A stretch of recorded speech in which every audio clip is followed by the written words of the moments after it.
Of chambers में Jindal group का एक बहुत बड़ा योगदान रहा और काशीपुर के नहीं मैं उत्तराखंड का काफ़ी बड़ा ग्रुप है। तो आज जो नया आपकी कार्यकारिणी सदस्य टीम गठित हुई है, क्या कहेंगे? किस नई कार्यकारिणी का गठन हर वर्ष होता है, परंपरा भी है और हमारा संविधान भी कहता है और ये आवश्यक भी है, क्योंकि हर परिवर्तन के साथ नया दृष्टिकोण और नई विचारधारा संस्था के सामने आती है और जब उसके साथ निवर्तमान टीम का अनुभव और ऊर्जा जुड़ जाती है तो निश्चित रूप से नई टीम भी अपने आप को प्रमाणित करने में सक्षम हो जाती है।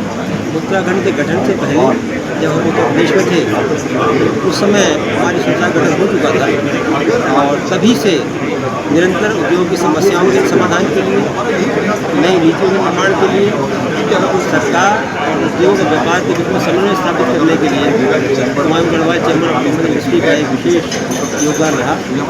अपने कार्यों से न केवल पहचान बनी हमारी सदस्यों के बीच में बल्कि सरकारों के बीच में भी, और हमें इस बात का गर्व है कि आज चैम्बर की आवाज़ को व्यक्त किया जाता है, सुना जाता है। इस प्रकार से पूर्व वर्षों में हमने काम किया, हमारे पूर्व वर्षों में काम किया उसमें अब नई आवाज़ के रूप में पवन जी आगामी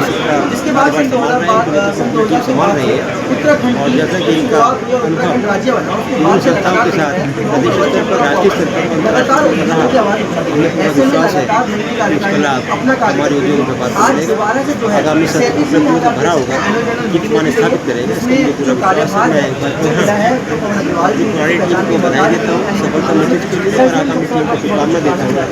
और अपने प्रेस और मीडिया का भी मैं आभारी हूँ कि समय समय पर वो हम सहयोग देते हैं, हमारे ग्राहकों को सरकार तक पहुँचाते हैं। ये समर्थन आपको आगे मिलता रहे। Thank you sir. उद्योगों के विकास के लिए लगातार कार्य करते आ रही है। और हमारा जो उत्तराखंड का जो ये उत्तराखंड बना भी था, ये भी चैम्बर के प्रयासों से बना था। और जो उद्योगों के लिए नीति आई थी, इसके तहत यहाँ पर इतना अधिक विकास हुआ, औद्योगिक विकास हुआ, ये भी चैम्बर के प्रयासों से संभव हो पाया था। तो मुझे तो बहुत खुशी है कि इस ऐतिहासिक चैम्बर का मुझे करने का सौभाग्य मिल रहा है। और मैं ये उम्मीद करता हूँ कि हम राज्य सरकार के साथ मिलकर, केंद्र सरकार के साथ मिलकर यहाँ तक यहाँ के उद्योगों की जो भी समस्याएँ हैं, क्योंकि देखिए जब इतने साल हो जाते हैं और इतने उद्योग यहाँ पे कार्यरत हैं और कई प्रकार की इंडस्ट्री यहाँ पे कार्य कर रही है, तो उनकी अलग अलग तरह की समस्याएँ हैं। तो हम सरकार से संवाद स्थापित करेंगे और सरकार से हम लगातार ये प्रयास करते रहेंगे इन समस्याओं का समाधान निकले। इसके अलावा हम यहाँ पर देश के विकास के लिए और क्या कार्य कर सकते हैं, इस पर भी हम सरकार से पॉलिसी मेकिंग पर बातचीत करेंगे। और हमें लगता है कि बहुत सख्त ज़रूरत है एक नई औद्योगिक नीति। और हमें उम्मीद है कि न सिर्फ राज्य सरकार बल्कि केंद्र सरकार भी हमारी इस मांग को समझेगी और एक अच्छी एक बढ़िया हम अपने यहाँ पर उद्योगों के लिए, अपने राज्य के लिए हम ला पाएंगे, जिससे इस राज्य का और बहुत अधिक विकास होना चाहिए। साथ ही मैं ये भी उम्मीद करता हूँ कि हम सिर्फ औद्योगिक विकास की बात नहीं कर रहे हैं, हम चाहते हैं कि हर तरीके से हमारा ये राज्य समृद्ध हो। सामाजिक स्तर पर भी यहाँ जो कार्य हम कर सकते हैं, उद्योग सरकार के साथ मिलकर जो कार्य कर सकते हैं, वो भी हम जरूर निष्पादित करेंगे। बढ़ाने की भी आपने इसको लेकर किस तरह से? हाँ, हमें लगता है कि जिस प्रकार से यहाँ पर उद्योग आए हैं पिछले करीब 15 वर्षों में, उस प्रकार से हमारी चैम्बर की सदस्यता नहीं बढ़ रही है। और ये हमारी एक प्राथमिकता रहेगी कि हम नए उद्योगों को जो भी आए हैं यहाँ पर, पुराने उद्योग भी अगर हैं और हमारे मेंबर नहीं हैं, तो उनको हम अपना मेंबर बनाएं। और वो मेंबर कैसे बनेंगे? जब उनको लगेगा कि चैम्बर उनके लिए उपयोगी साबित हो सकता है, तो हम चैम्बर की उपयोगिता को साबित करेंगे और नए मेंबर्स को जरूर चाहेंगे कि हमारे साथ। क्या चुनौतियों के रूप में क्या देख रहे हैं सर आने वाले दिनों में, 1 साल के कार्यकाल में क्या चुनौती महत्वपूर्ण है जिन पे आप चुनौतियाँ बहुत सारी हैं। और जैसा मैंने पहले भी कहा कि अगर चुनौतियाँ हैं तभी अवसर है। तो चुनौतियों को मैं अवसर के रूप में देख रहा हूँ और मुझे लगता है कि जितनी चुनौतियाँ हैं, अगर हम उन चुनौतियों को पार पा सकते हैं, जैसे कि इंफ्रास्ट्रक्चर के क्षेत्र में देखता हूँ मैं कि यहाँ पर जिस प्रकार से सड़कों का विकास होना चाहिए था, यहाँ पर सड़कें जिस प्रकार की होनी चाहिए थी, वो नहीं है अभी। और हमारे लिए सड़कें एक बड़ी प्राइमरी रिक्वायरमेंट है किसी भी उद्योग के लिए, कच्चा माल लाना और अपना बना हुआ माल बिकाना।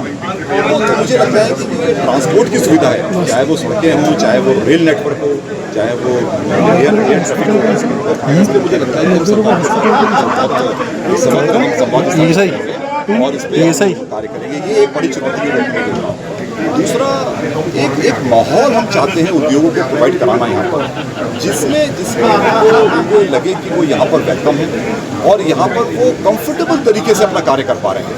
उन्हें और कई तरह की जो समस्याएं और जगह पर होती हैं, वो यहाँ पर उनको उसका सामना नहीं करना पड़ता। तो हम चाहते हैं कि यहाँ शांतिपूर्ण तरीके से एक अच्छा माहौल बना के हम उद्योगों से यहाँ पर कार्य करें और जिससे सबका विकास होगा। तो सर एक क्वेश्चन ये है कि हाल के दिनों में अरोमा पार्क या अन्य कई ऐसी योजनाएं लाई गई, लेकिन इंफ्रास्ट्रक्चर की बात करें कि वहाँ पे जो इंफ्रास्ट्रक्चर डेवलप करना चाहिए था गवर्नमेंट को पिछले 2-3 सालों में, वो चीज़ें वहाँ पे नहीं दिख रही। तो कहीं ना कहीं निवेशक भी इसको लेकर थोड़ा परेशान है, तो इस पर क्या कहना चाहिए? देखिए, निवेशक वहाँ आता है जहाँ उसको सहूलियतें ढंग से मिलें। जैसा आपने खुद ही कहा, इंफ्रास्ट्रक्चर, अगर इंफ्रास्ट्रक्चर आप बढ़िया बना के नहीं देंगे तो आज निवेशक के पास और जगह जाने के अवसर है। तो वो उत्तराखंड में जहाँ की इतनी विषम परिस्थितियाँ हैं, वो क्यों आना चाहिए?